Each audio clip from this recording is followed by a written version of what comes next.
Pre और mains में यहाँ पर क्या फ़र्क है? वेरी गुड क्वेश्चन है, ठीक है? बहुत बढ़िया मेरे भाई यहाँ पर। देखो, मैं तुम्हें एक बात बता दूँ, एक भाई ने मेरे भाई यहाँ पर कहा कि सीजीएल प्री और मेंस में मेरे भाई यहाँ पर क्या फ़र्क है? चलो मेरे भाई आप लोगों से मैं यहाँ बोल रहा हूँ, ठीक है? ये भाई का है कि सर ये जो सीजीएल का पेपर होता है, सर इस सीजीएल के पेपर में, प्री में और यहाँ पर मेरे भाई मेंस में क्या फ़र्क है? देखो मेरे भाई यहाँ पर आप बताओ, सबसे बड़ी बात अगर हम देखें तो देखो प्री में क्या कहानी होती है। प्री में तुम्हारे होते हैं 4 सब्जेक्ट हो गया, मैथ हो गया, इंग्लिश हो गया, रीजनिंग हो गया और यहाँ पर जीएस हो गया। अगर तुमको लग रहा है कि मेंस में इसके अलावा कुछ आता है तो ऐसा बिल्कुल भी नहीं है। मेंस में मेरे भाई यही तुम्हारे 4 सब्जेक्ट हो जाते हैं। इसके 4 सब्जेक्ट के साथ में एक और सब्जेक्ट तुम्हारा हो जाता है जिसे हम यहाँ पर कंप्यूटर कहते हैं, ठीक है? और साथ में मेरे भाई कंप्यूटर के साथ में तुम्हारा हो जाता है टाइपिंग।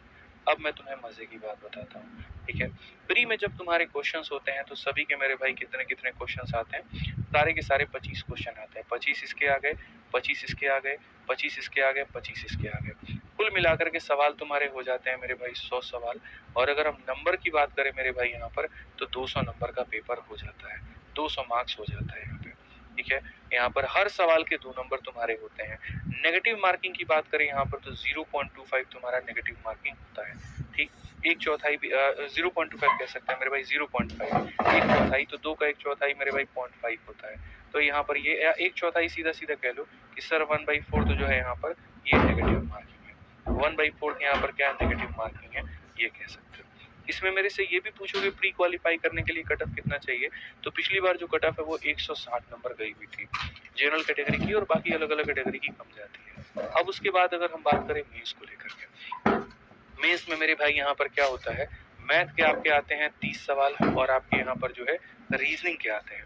मैथ के बाद में मेरे भाई आते हैं रीजनिंग के, इसके आते हैं आपके 30 सवाल। इंग्लिश आपका हो गया और जीएस हो गया। इंग्लिश के आपके आते हैं 45 और जीएस के आपके आते हैं मेरे भाई यहाँ पर कुल मिलाकर के 25, ठीक है? ये हमारे हो गए मेरे भाई आपके ये सवाल। यहाँ पर आपके हो गए कितने? 60 सवाल ये हो गए और यहाँ 70 सवाल ये हो गए। कुल मिलाकर के जो सवाल होते हैं वो 130 होते हैं। यहाँ पर हर एक सवाल 3 नंबर का होता है, पूरा पेपर हो गया 390 नंबर। यहाँ पर जो नेगेटिव मार्किंग होती है वो 1/3 होती है नेगेटिव मार्किंग। समझ में आ गया बात यहाँ पे, ठीक है?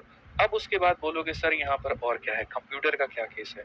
तो जो कंप्यूटर का पेपर होता है मेरे भाई यहाँ पर ये सिर्फ क्वालीफाइंग होता है, ठीक है? कुछ क्वेश्चंस आते हैं इसके, कमेंट बॉक्स में आप लोग बता दीजिएगा कितना क्वेश्चन आता है, ठीक है? तो इसको सिर्फ क्वालीफाई करना होता है, इसको मेरे भाई यहाँ पर इसका नंबर नहीं जुड़ता है। तो ये सिर्फ और सिर्फ मेरे भाई यहाँ पर क्वालीफाइंग होता है और ये भी उसी तरीके से जो टाइपिंग होता है मेरे भाई यहाँ पर, ये टाइपिंग भी आपका क्या होता है, क्वालीफाइंग होता है, ठीक है? प्री में यहाँ पर क्या होता है, तुम प्री का पेपर देते हो, प्री का पेपर तुम क्वालीफाई करते हो, प्री में कहीं पर कोई मेरिट नहीं लगता। ये पूरा पेपर जो है मेरे भाई हाल फिलहाल अभी जो पैटर्न चल रहा है उसके हिसाब से यहाँ पर ये क्वालीफाई करते हो। इसको क्वालीफाई करते हो तो तुम मेंस में जाते हो और मेंस में जाते हो मेरे भाई यहाँ पर तो जो सारा मेरिट है वो 390 नंबर पे बनता है।